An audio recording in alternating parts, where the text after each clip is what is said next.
These men are my witnesses. Unarmed, right? What the hell is this tin pot colonel to you? You got a wet nurse him? The 1960s produced some of the greatest westerns ever made, but Hollywood's marketing machine buried dozens of masterpieces that never got their due. These aren't the films you studied in film school or see on greatest westerns lists. These are the forgotten gems that studio executives abandoned, critics dismissed, and audiences never discovered until decades too late. Number 15, Ride in the Whirlwind, 1966. Keep the three outcasts pinned down and concentrate fire on the shack. Monte Hellman's existential nightmare sits at number 15, and it's the Western that Hollywood pretended never existed. Jack Nicholson co-wrote and starred in this tale of cowhands mistaken for outlaws and hunted across barren landscapes by a relentless posse. But here's the kicker: the film isn't about the action. It's about waiting, hiding, and the slow psychological erosion of men who know they're innocent but can't prove it. Roger Corman produced it on a 6-day shooting schedule with a budget of $75,000, filming back-to-back with another Hellman Western, The Shooting. Both films were shot in Utah's Kanab Desert using the same crew, same locations, and often the same actors in different roles. Nicholson wrote the screenplay in 3 weeks, deliberately stripping away every Western convention he could identify. No climactic shootouts, no romantic subplots, no clear heroes or villains, just men trapped by circumstances beyond their control, making increasingly desperate decisions that solve nothing. The film premiered at the Monte Carlo Film Festival in 1966, won critical praise, then vanished. Corman couldn't sell it to American distributors, who found it too slow, too bleak, and too uncommercial. It didn't receive theatrical release in the United States until 1968, and even then, only in a handful of art houses. By 1970, it had disappeared completely, existing only as a rumor among Nicholson fans who'd heard about his pre-Easy Rider westerns but couldn't find prints. The film's influence emerged decades later when directors like Cormac McCarthy and the Coen brothers cited it as inspiration for their revisionist westerns. Hellman's decision to shoot in available light, using no reflectors or artificial illumination, gives the film a documentary harshness. Every frame feels sun-bleached and exhausted, mirroring the character's deteriorating mental states. The final sequence, where Nicholson's character escapes the posse but loses everything that made escape worthwhile, remains one of the most nihilistic endings in Western cinema. Number 14, Will Penny, 1968.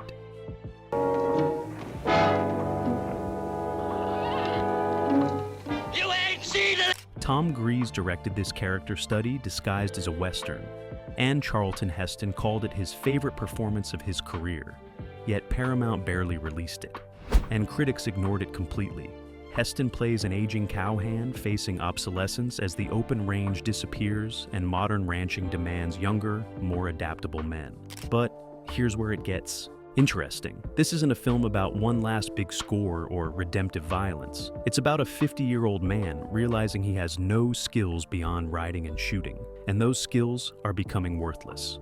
Grease wrote the screenplay specifically for Heston, after watching him play larger-than-life heroes in epics like Ben-Hur and El Cid. He wanted to strip away the mythology and show Heston as an ordinary man confronting mortality. The production shot for 11 weeks in the Sierra Nevada mountains during winter, subjecting cast and crew to genuine blizzards and sub-zero temperatures. Heston later said, the physical misery improved his performance because he wasn't acting cold and exhausted.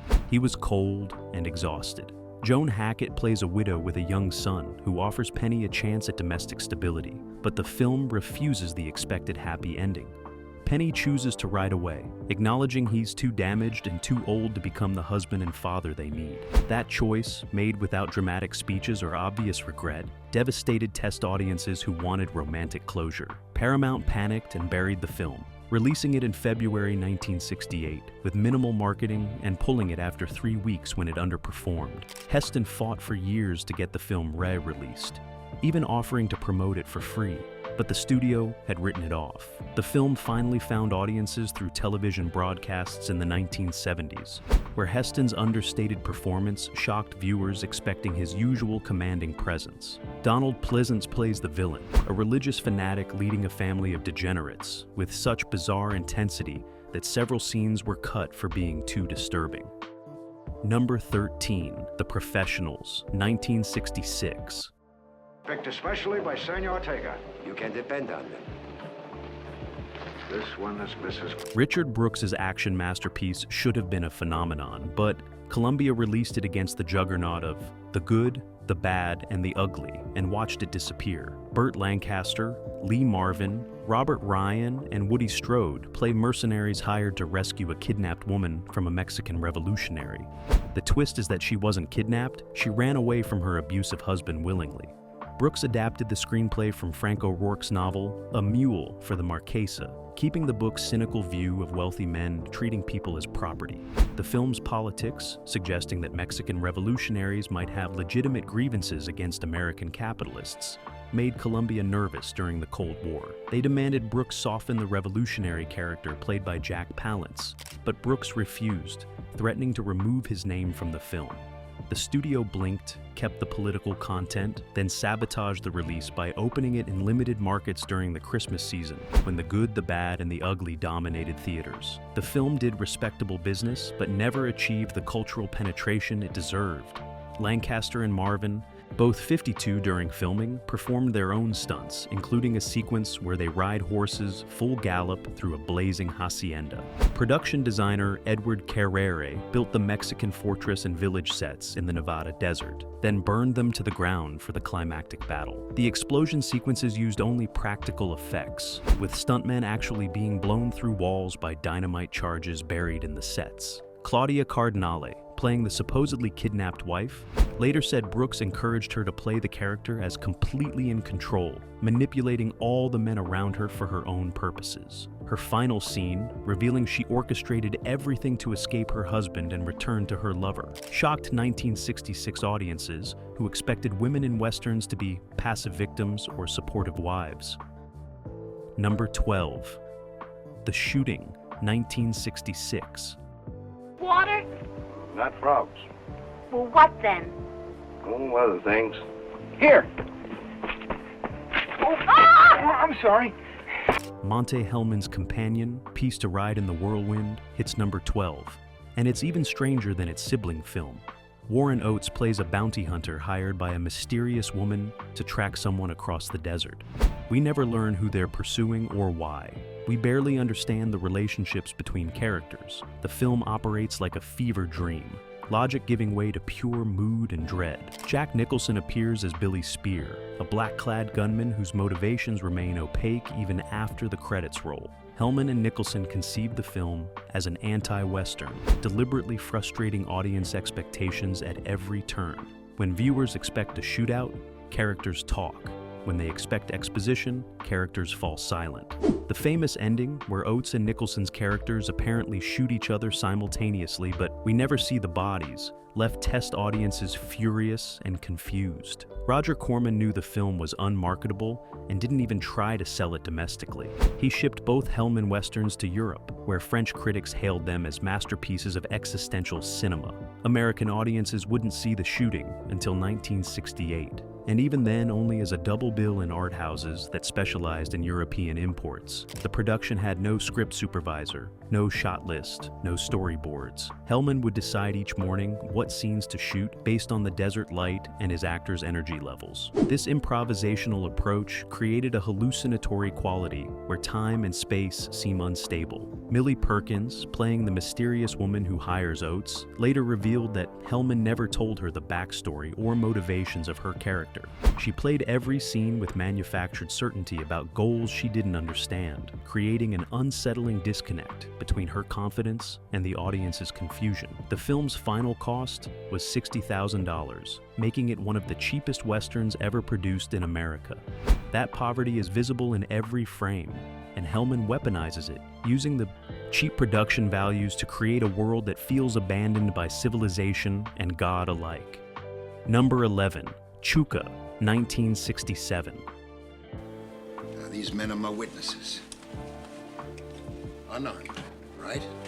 What the hell is this tin pot colonel to you? You got a wet nurse him? He's... Gordon Douglas directed this spiritual western that Paramount released directly to drive-ins, ensuring almost no one saw it. Rod Taylor plays Chuka, a wandering gunfighter who arrives at a decaying frontier fort on the eve of an Apache attack. But the film isn't really about Indians attacking. It's about how rigid military hierarchy and masculine pride doom everyone inside the fort. Ernest Borgnine plays the sadistic sergeant who's alienated the local Apaches through years of brutality, creating the crisis the film depicts. Here's what makes it brilliant.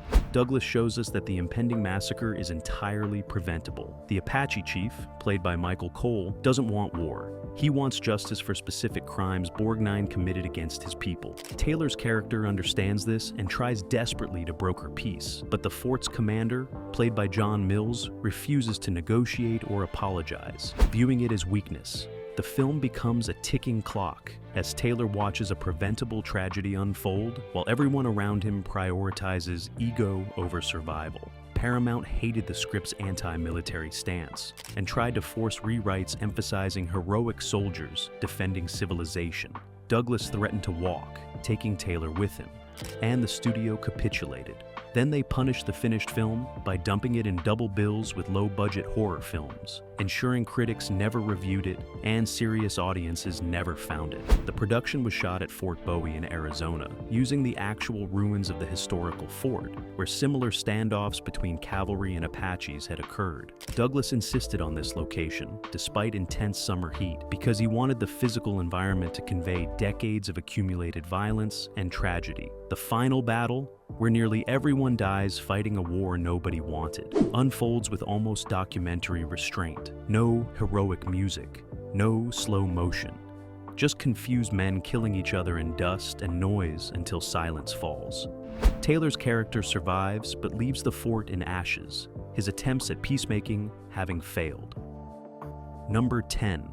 The Hallelujah Trail, 1965. I'm taking a bath. Well, the sight of a gentleman taking his bath is not foreign to a woman who's been widowed twice.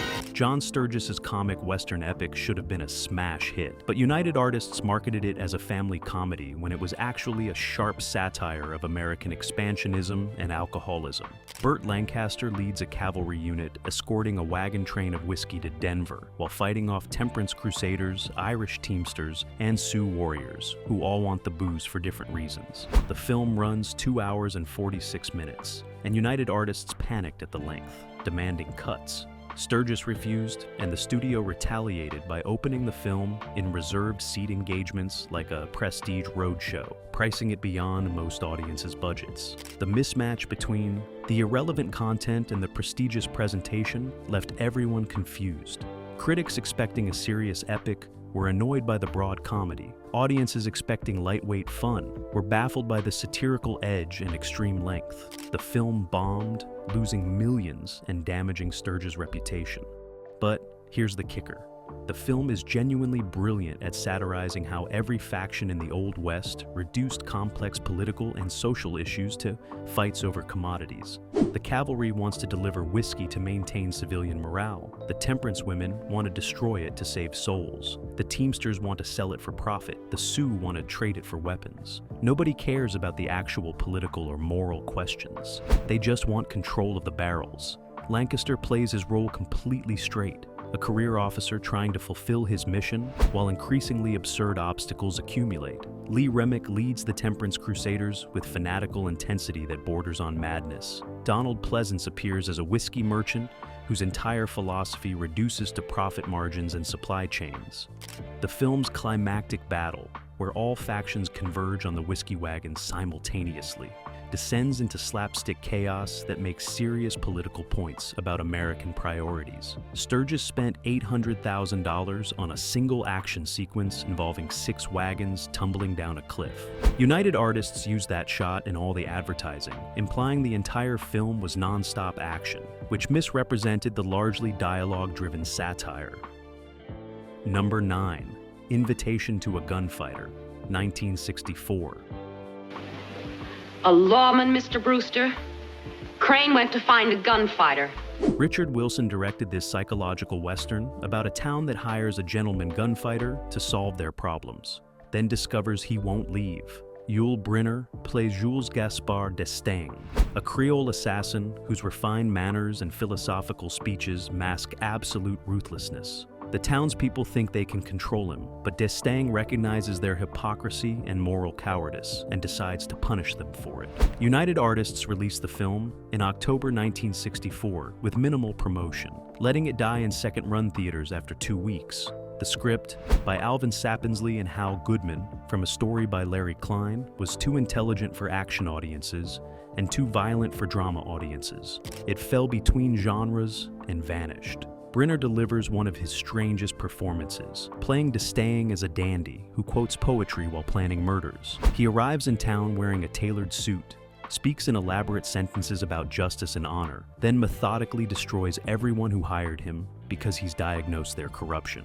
The film becomes a perverse morality play where the hired killer functions as avenging angel, exposing the respectable citizen's sins. Janice Rule plays a widow caught between D'Estaing and the town, recognizing that both sides are morally compromised. Her character understands that frontier justice isn't really justice, just violence dressed in legal language, and that distinction matters even if the results look identical. Wilson shot the film almost entirely on sound stages, creating an artificial, theatrical environment that emphasizes the story's parable structure. The town doesn't feel like a real place. It feels like a moral testing ground, where characters reveal their true natures under pressure. The climactic confrontation, where the townspeople finally unite to kill D'Estaing, should be triumphant. Instead, Wilson films it as murder, the citizens gunning down an unarmed man while congratulating themselves on defending their community.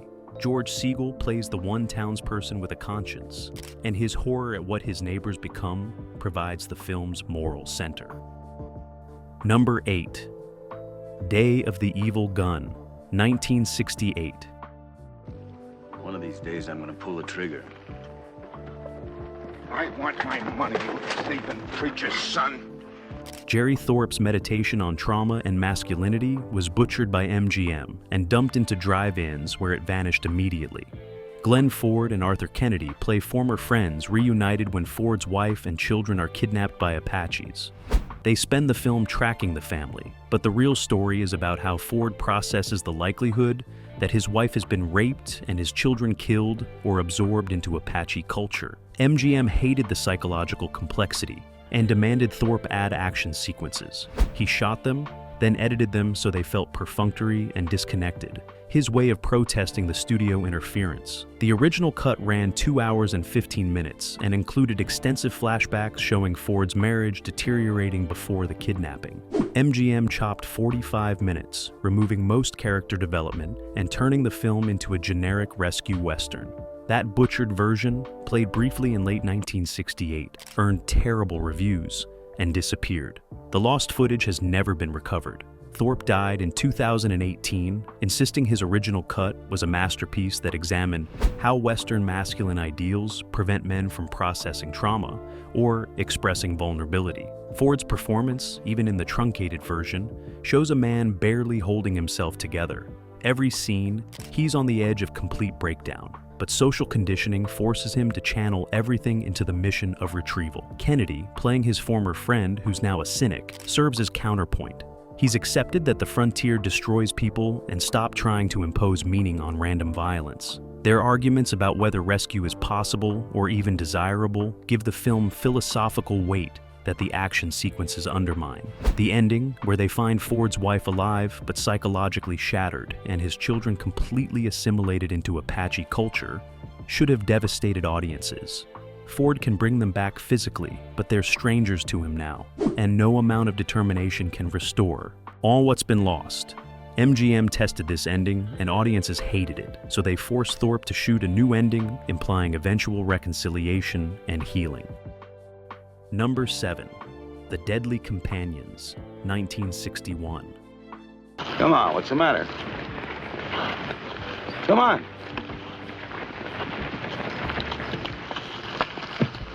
Sam Peckinpah's directorial debut got mutilated by producer Charles B. Fitzsimons and released in such damaged form that Peckinpah spent years trying to have his name removed from it.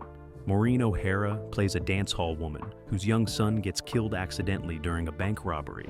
She decides to bury him in the town where he was conceived, and 3 outlaws, including Brian Keith, agree to escort her across Apache territory. The script, by A.S. Fleischman is a dark meditation on grief, guilt, and redemption that Peckinpah saw as his chance to prove he could direct features. But Fitzsimons, who was O'Hara's brother, seized control of the production and forced changes that undermined everything Peckinpah wanted to achieve.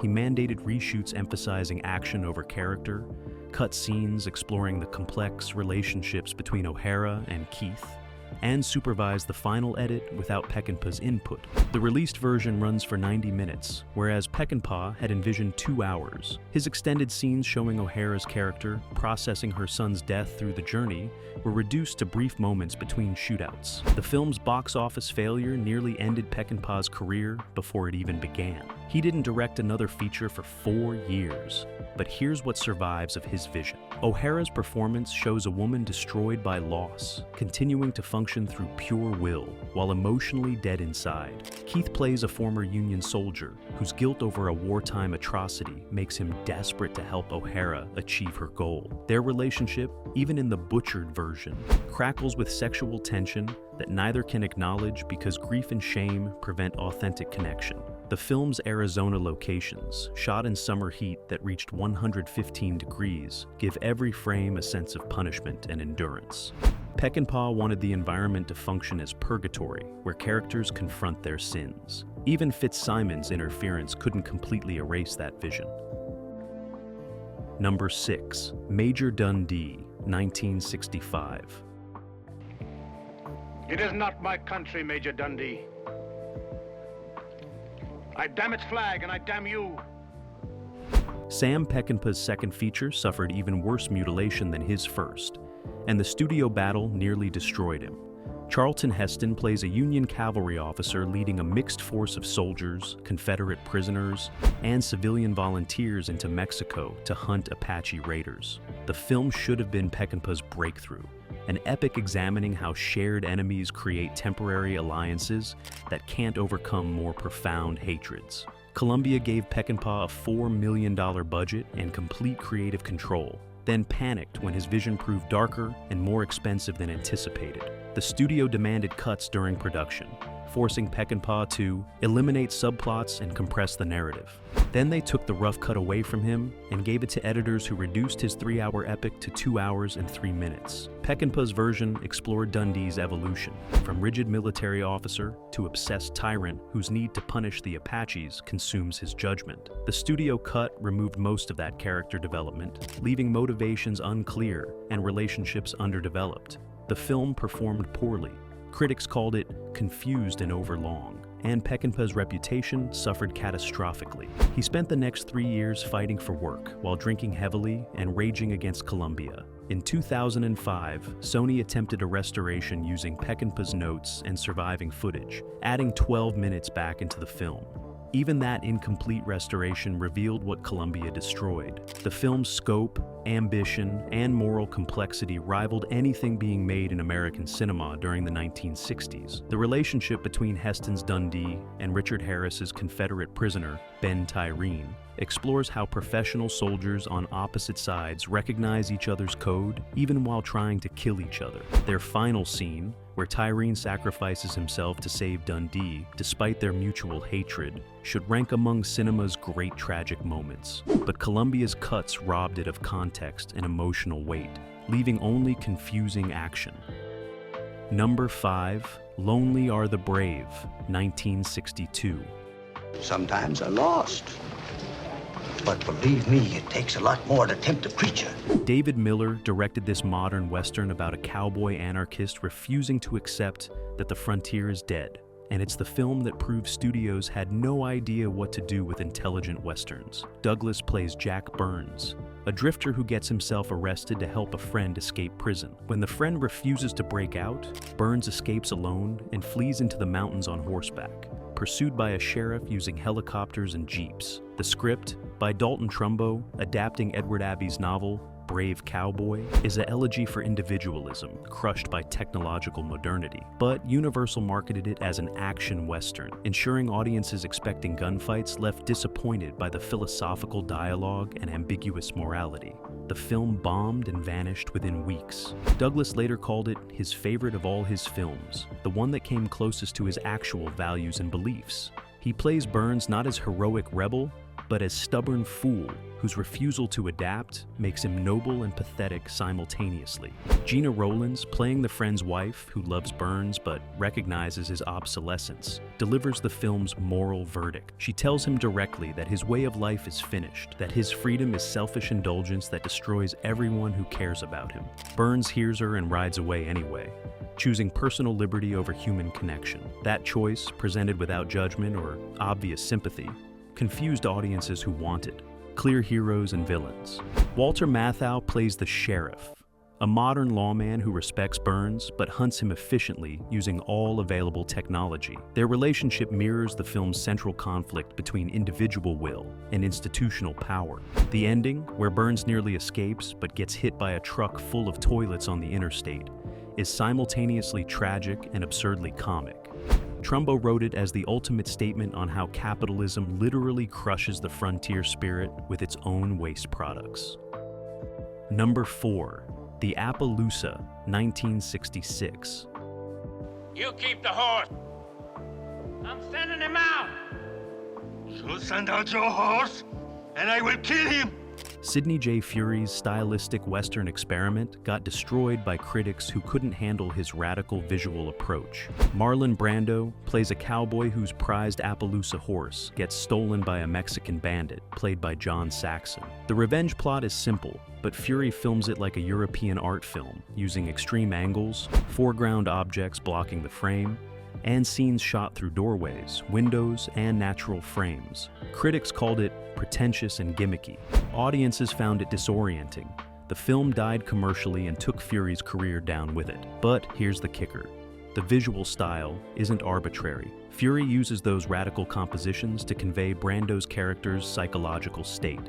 As he gets deeper into his pursuit of the stolen horse, the framing becomes more claustrophobic and distorted, reflecting his obsession narrowing his world to a single goal. By the climax, we're seeing through his eyes, and his eyes see nothing but the horse and the man who took it. Brando's performance is completely interior, almost anti-charismatic. He plays the character as a man of few words, whose actions reveal his values. The horse represents everything he believes in, about loyalty, trust, and earned respect. Losing it means losing his sense of identity. Saxon plays the bandit as pure charm and violence, a man who takes what he wants and keeps it through force of personality. His relationship with Brando's character becomes a battle between earned dignity and stolen glamour. Anjanette Comer plays a woman caught between both men, recognizing that neither represents a future worth choosing. The film's final confrontation, staged as a sadistic game where Saxon tortures Brando psychologically before the physical violence begins, makes most gunfights look simplistic. Fury shoots it in a single 6-minute take, the camera slowly circling the two men as power dynamics shift with each sentence and gesture. Universal had no idea how to market this as a Western and basically abandoned it. Number 3. The Great Silence, 1968.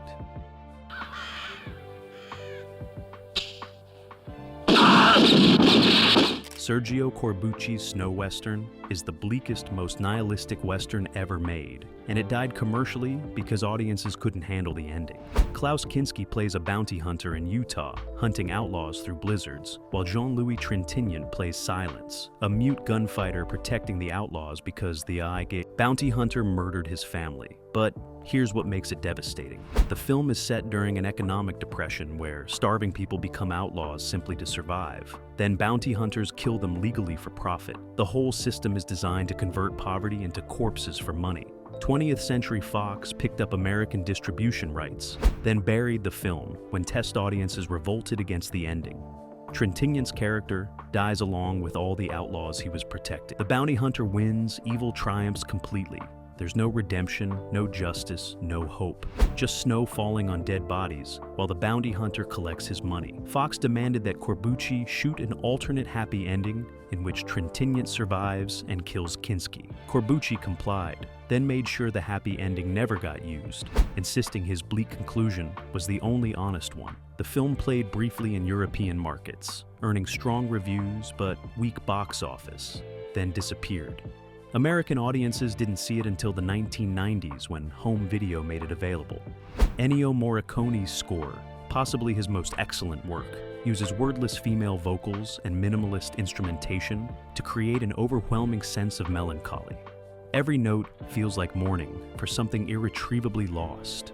Corbucci shot the film in the Italian Dolomites during winter, using real snow and sub-zero temperatures. The frozen landscapes make Monument Valley's red rocks seem welcoming by comparison. This is a world where nature itself is hostile, where survival isn't about courage or skill, but about who can be cruelest, fastest. The finale, where townspeople watch Kinski massacre Trintignant and the outlaws without intervening, indicts everyone for complicity in systems that sacrifice the vulnerable for the powerful's profit. Number 2, A Time for Dying, 1969. All right, girlie, get dressed. I am dressed. That ain't neither here nor there. You're both going with us. Bud Boetticher's final Western is a meta-commentary on the genre itself, and Fipco International released it so poorly that most audiences never knew it existed. Richard Lapp plays a farm boy who dreams of becoming a famous gunfighter, reading dime novels and imagining himself as Wild Bill Hickok. He travels west, meets actual outlaws and lawmen, and discovers the reality is nothing like the stories. The film is Boetticher's valediction to the genre, examining how mythology destroys the people who believe it. Victor Jory plays Judge Roy Bean, and his scenes with Lapp become philosophical dialogues about truth versus legend. Bean knows he's a fraud whose reputation exceeds his actual accomplishments, and he tries to warn the kid that chasing legends leads nowhere good. Bob Random appears as Billy the Kid, played not as romantic outlaw, but as a psychotic teenager who kills randomly and dies stupidly. Anne Randall plays a prostitute who genuinely loves Lapp and begs him to abandon his fantasy and build a real life with her. He refuses, chasing his dream of gunfighter fame until it kills him in a meaningless shootout over nothing. Boetticher shot the film independently with a tiny budget, using Lone Pine locations and a crew that worked for deferred payment. The production ran out of money during editing, and Boetticher finished it using his own savings. Fipco International picked it up for distribution, but gave it almost no theatrical release, sending it straight to television, where it aired once on a late-night slot in 1971 and vanished. Boetticher spent his final years trying to get the film properly released, but distribution deals kept falling through. He died in 2001, believing his final statement on the Western would remain unseen. The film's obscurity is tragic because it's his most personal work, a meditation on how the myths he helped create through his Randolph Scott Westerns damaged actual people who believed the lies about honor and glory. Number 1, The Stalking Moon, 1968. What the hell's he doing up here again? He came for his son.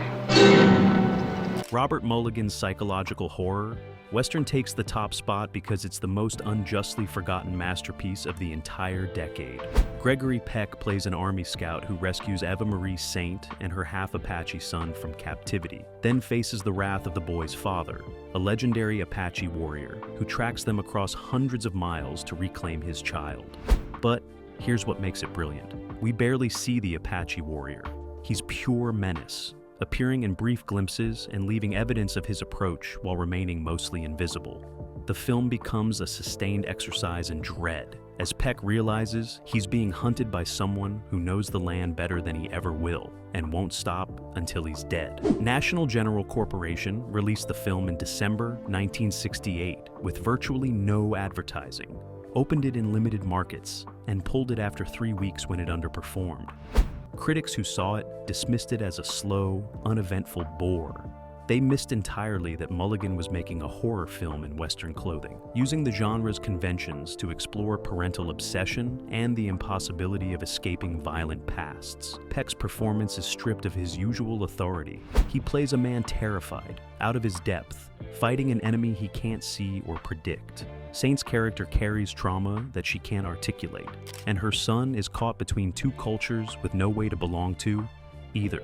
The film's final confrontation, when the Apache warrior finally reveals himself, is shot almost entirely in darkness with brief flashes of movement. We see the fight through Peck's confused, terrified perspective, never getting clear views of his opponent. The violence is brutal, graceless, desperate. When Peck wins, it's through luck and panic rather than skill. Mulligan's refusal to glorify the combat or make it visually comprehensible was too radical for audiences expecting Western heroics. The film deserved to be recognized as a masterpiece of sustained tension and psychological insight. Instead, it vanished and remains unknown even to most Western fans today. They buried these Westerns, but the film survived, stubborn, strange, and full of truths studios feared. If you love cinema that refuses easy answers, don't let these disappearances stand. Dig them up, watch them loud, and tell someone what you found. Subscribe for more deep dives into the movie's history almost killed.